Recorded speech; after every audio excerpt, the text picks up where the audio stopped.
प्रदेश में दूसरे चरण के मतदान की तैयारी हो रही है। मैं इस समय हूँ शाहजहांपुर में। जितिन प्रसाद जी हमारे साथ हैं।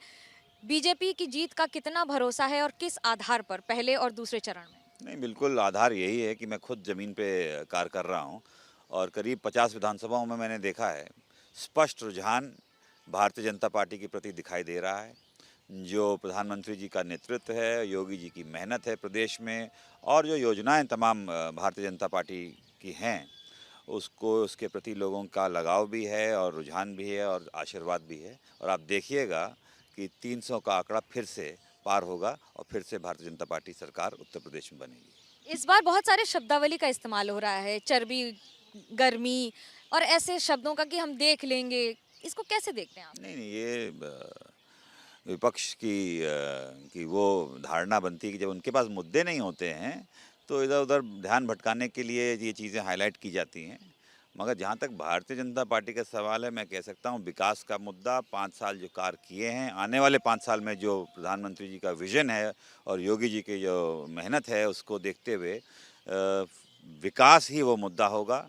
और जो परिवर्तन आया है उत्तर प्रदेश में, वो देखने को मिल रहा है कि जहाँ एक समय ऐसा था कोई यहाँ इन्वेस्टमेंट करने के लिए राज़ी नहीं था, कि यहाँ एनवायरनमेंट ऐसा फ्रेंडली था नहीं, और आज एक्सप्रेसवेज़, एयरपोर्ट्स और ग्रामीण स्तर पे शौचालय, आवास, खाद्यान्न तमाम योजनाएं, ऐसा है कि ये इन्वेस्टमेंट डेस्टिनेशन बन रहा है। और ये 2 नंबर पे आ गया है उत्तर प्रदेश, जो एक समय पे 10वें पीछे था।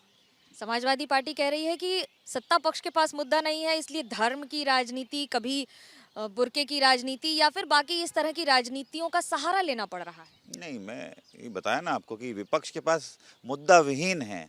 जो योजनाएं भारतीय जनता पार्टी के इन 5 साल के कार्यकाल में हो रही हैं, वो विपक्ष क्लेम करता है कि उनके ज़माने की थी। जब उनको समय मिला तब यहाँ गुंडा राज था, यहाँ शासन नहीं था, यहाँ लोगों के को भय था। आज वो सब मुक्त हो चुके हैं और लॉ एंड ऑर्डर और शासन दिखाई देता है, गवर्नेंस दिखाई देती है और विज़न दिखाई देता है सरकार का, जो आने वाले युवा पीढ़ी के लिए, उत्तर प्रदेश के लिए, उनके सपने साकार करने के लिए ये प्रतिबद्ध है। जितिन साहब, एक एक आपके ज़िले, आपके आसपास के ज़िले लखीमपुर से जुड़ा हुआ सवाल है, ये कहते हुए कि जिस तरह से अभिषेक मिश्रा को ज़मानत मिली है, उसके बाद सवाल उठ रहे हैं कि क्या राजनीति पर इसका असर होगा? कैसे देखते हैं इस पूरे मुद्दे को? नहीं, इस पे बहुत विश्लेषण हो चुका है। अब मैं अभी मामला कोर्ट में भी विचाराधीन है, तो इसमें मैं कुछ कहना नहीं चाहूँगा। जब मामला न्यायालय में है, वो वहाँ विचार हो रहा है, तो जो न्यायालय इसमें फैसला लेगा, वो वही माना जाएगा। और इस बार 14 तारीख के लिए शाहजहांपुर में जीत का कितना भरोसा? बिल्कुल, शाहजहांपुर मेरा गृह जनपद है, यहाँ के लोगों का लगाव है और मुझे पार्टी ने भी सेवा करने का अवसर दिया है, भारतीय जनता पार्टी ने। और मुझे पूरा विश्वास है कि यहाँ 6 की 6 सीटें भारतीय जनता पार्टी की झोली में जाएंगी। जीत का भरोसा और वोटर पर पूरा आभास, एहसास, ये कहकर कि विकास को इस बार हो सकता है मिलेगा कुछ। कैमरा पर्सन सूरज पांडे के साथ मनोज्ञा लोईवाल, शाहजहांपुर, एबीपी न्यूज़।